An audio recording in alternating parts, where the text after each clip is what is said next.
Hello guys, so Xgen Gaming here. So we're here again at our ads hunting. So we didn't able to post video yesterday because we have some personal matters to do. So now let's continue.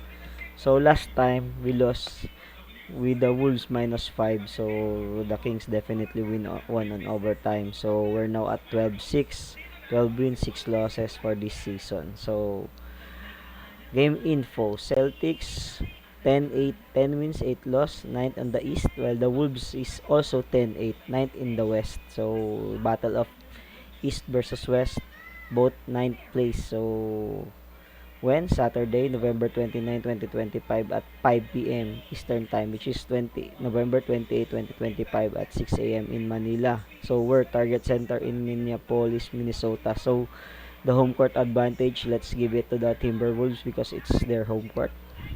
So the spread, Boston +7, Wolves -7, over and under 226.5. Final pick, so we will go for the Minnesota Timberwolves. Why? Because here injury, Boston, Jason Tatum is out, Nemesquita and Jalen Brown are questionable, so they might not play. They might play. They might not play. So and Derek White is probable, but still he has a injury that is bothering him.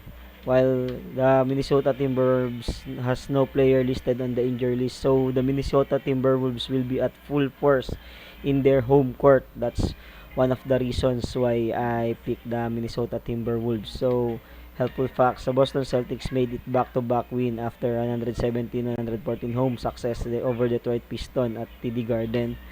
8 wins for the Celtics in previous 10 head-to-head matchup versus the Timberwolves. So Minnesota Timberwolves have been beaten in their last 3 games on the road.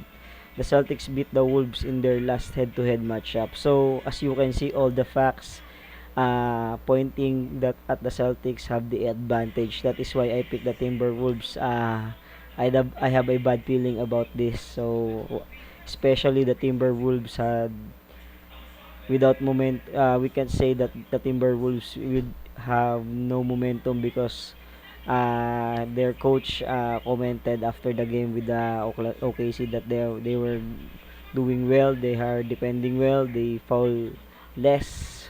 That's why I sided with the Wolves.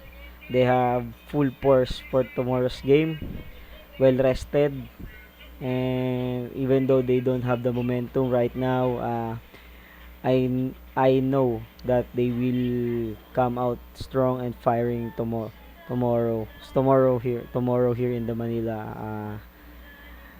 That's it. So that's why I picked the Minnesota Timberwolves. So that's all, guys. Thank you.